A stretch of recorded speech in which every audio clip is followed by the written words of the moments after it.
Subhanallah. Quite the spectacle. Simply splendid. Won't you agree, Tanzania? When I'm in love, my heart breaks into song. Then I'm glad you're not often in love. Your subjects are clearly in love with you, Huzur. It's evident in their rapturous dance. Sure, they may not have my perfect classical singing or my pitch-perfect notes in my devotional songs, but as simple as it was impressive. I'm glad that they just managed to meet your standards then, Tanzania. How about you, Huzur? Truth be told, I was barely paying attention. But they were practically sparkling, Huzur. What's got you so distracted, Shahinshah?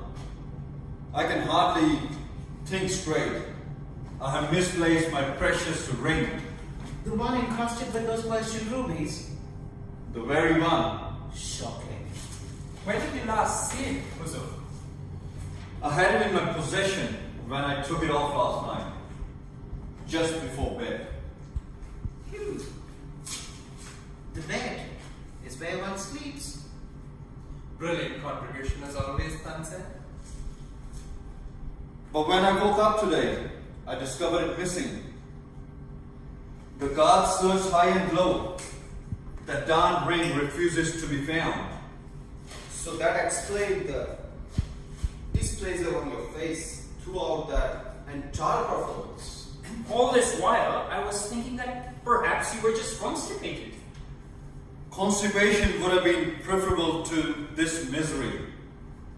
Help me find my ring, people. I'm in dire need of your wisdom.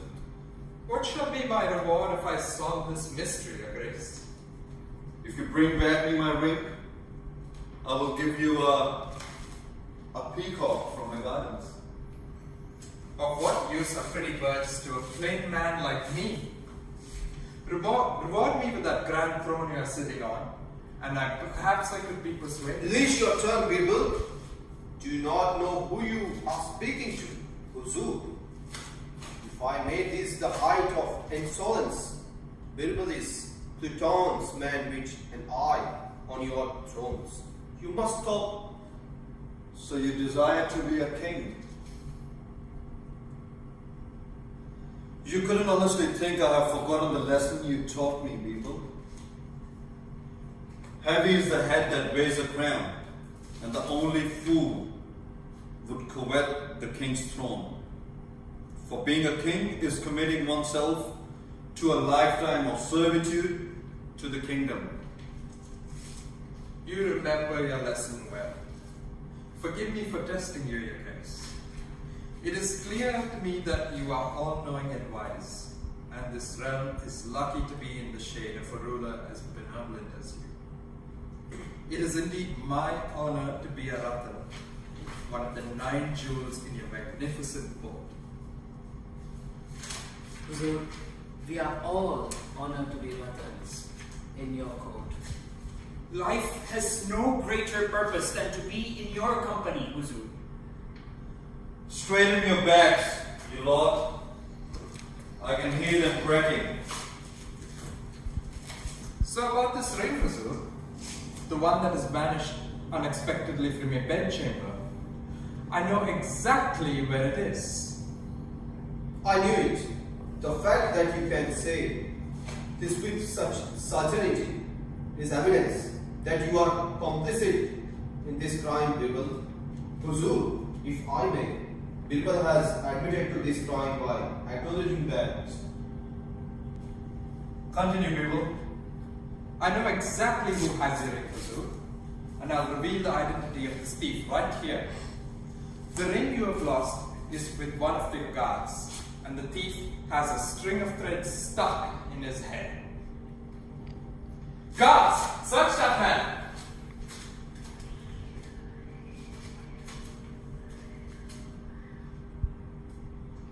There it is, my precious ring. Take this disloyal thief away. Out of my sight. and out of this palace gates. You never fail to impress people. Now tell us how exactly you managed to deduce the whereabouts of this ring. You have mentioned you lost your ring overnight in your bedchambers, and the only people who have access to your bedchambers are your guards. But how did you know which guard?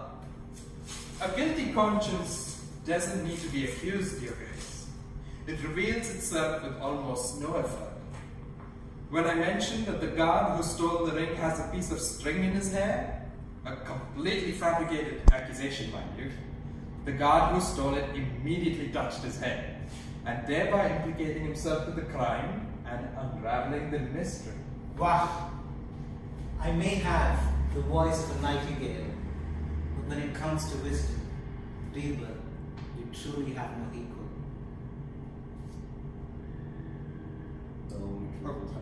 This is why sorry. The only true wisdom is in knowing you know nothing, Tansen. Only then will the universe deem you ready to hear its secrets. This is why I have you as one of my Navatan people. I'm only incomplete ruler, without your wit. It takes more than puzzle solving to rule, Huzur. Your advisor should be actually teaching you how to grow your kingdom. There you go with all this talk, Mullah. Isn't it enough? We have dominion over nearly all of Hindustan. It's a wealthy man who has the most to lose. Huzur, you have to be vigilant. Continue to fight to keep your empire for generations to come. If I may be so bold, Huzur, I have an alternative. Something that would ensure the expansion of this kingdom without a single drop of blood spilled. Ha! The love song you have been singing have gone straight to your head, Tansen. No kingdom could preserve its legacy without continual warfare. And no kingdom could preserve its peace with continual warfare. Huzur, I propose a different approach. Not a path of force, but a path of love. The greatest bond between two people, and one that would lead to a long-lasting alliance. Now you are truly sounds like one of your devotional songs, Tansen Mia. You had my curiosity, Tansen, but now you have my attention. In Amer, there is a young princess, the daughter of King Armal and Rani Champavati. Her name is Jodha, and she is known to be immensely beautiful. My humble suggestion, Huzur, is that we propose an alliance for your majesty with that beautiful princess, just like the Rag God and the Rag Malhar combine to come forth in one heavenly downpour. A Mughal emperor married a Rajput princess? A Hindu? Now you have truly lost your mind. Tansen, If I could also offer my 2 cents, Huzur. Tansen makes a valid argument. A marriage between a Mughal and a Rajput might sound preposterous in theory, but the opportunity for political influence is enormous. And what are your thoughts on this, Birbal? When it comes to matters of love and war, one must always consider both the mind and the heart. All the reasons for and against this marriage are there to convince your mind. But what does your heart tell you, King Akbar?